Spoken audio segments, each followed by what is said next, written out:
A radial tire is a particular design of vehicular tire. In this design, the chord plies are arranged at 90 degrees to the direction of travel, or radially. History: the first radial tire designs were patented in 1915 by Arthur W. Savage, a tire manufacturer and inventor in San Diego, CA.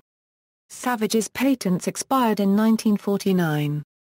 Michelin in France designed, developed, patented, and commercialized the radial tire. There is no evidence that Michelin had knowledge of Arthur Savage's earlier work. The first Michelin X radial tire for cars was developed in 1946 by Michelin researcher Marius Mignol. Michelin owned the leading automaker Citroën, so it was quickly able to introduce its new design, including on the new 1948 Citroën 2CV model. In 1952, Michelin developed a radial truck tire. Because of his significant advantages, this technology spread quickly in Europe and Asia in the 1950s and 1960s. In 1968, Consumer Reports, an influential American magazine, acknowledged the superiority of the radial tire design, documenting its longer tread life, better steering characteristics, and less rolling resistance, which increases gas mileage. In 1970, Ford Motor Company produced the first American-made vehicle with radial tires as standard equipment, the Lincoln Continental Mark III. In 1974, Leopoldo Pirelli created the wide radial tire in Italy, upon a request from the Lancia Rally racing team for a tire strong sufficient to withstand the power of the new Lancia Stratos. At that time, racing tires were either slick tires made with the cross-ply technique, or radial tires, which were too narrow to withstand the Stratos' power and did not provide enough grip. Both were unusable for the Lancia Stratos, as the radials were destroyed within 10 kilometers, and the slicks too stiff. Lancia asked Pirelli for a solution, and in the succeeding year Pirelli also made a wide tire with a reduced sidewall height like a slick, but with a radial structure. Radial technology is now the standard design for essentially all automotive tires. Bias tires are still popular on trailers due to their weight-carrying ability and resistance to swaying when towed. Bias tires also remain popular for aircraft tires as they afford more stability at higher speeds and have stronger sidewalls. Construction: a series of plies of cord reinforces a tire. Without this, a tire would be flexible and weak. The network of cords that gives the tire strength and shape is called the carcass. Since the 1960s, all common tires have a carcass of cords of polyester, steel, or other textile materials, inlaid with several layers of rubber.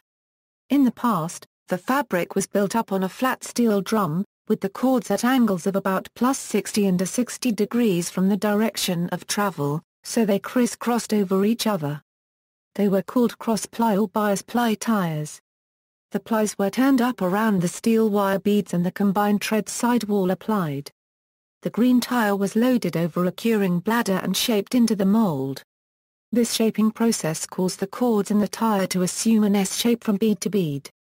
The angle under the tread, the crown angle, stretched down to about 36 degrees. In the sidewall region the angle was 45 degrees, and in the bead it remained at 60 degrees.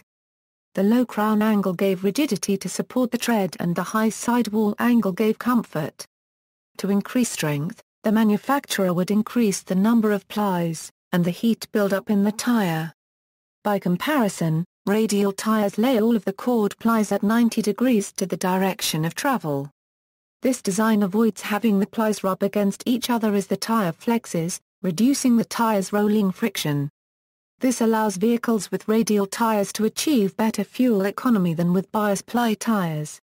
It also accounts for the slightly low-on-air look that radial tire sidewalls have, especially when compared to bias-ply tires. With only radial cords, a radial tire would not be sufficiently rigid at the contact with the ground. To add further stiffness, the entire tire is surrounded by additional belts oriented closer to the direction of travel, but usually at some spiral angle. These belts can be made of steel, polyester, or aramid fibers such as Twaron or Kevlar. In this way, low radial tires separate the tire carcass into two separate systems. The radial cords in the sidewall allow it to act like a spring, giving flexibility and ride comfort. The rigid steel belts reinforce the tread region, giving high mileage and performance. Each system can then be individually optimized for best performance. Application: radial tires have different characteristics of springiness from those of bias ply tires, and a different degree of slip while steering. Motorists were not accustomed to the feel, hence the suspension systems of cars had to be modified. Ford Motor Company engineer Jack Bager experimented in the 1960s on a Ford Falcon, by giving it less tight steering, and adding both isolators to the drive shaft and bushings to the suspension, the latter being to absorb the thump of riding over asphalt expansion joints in a concrete roadway.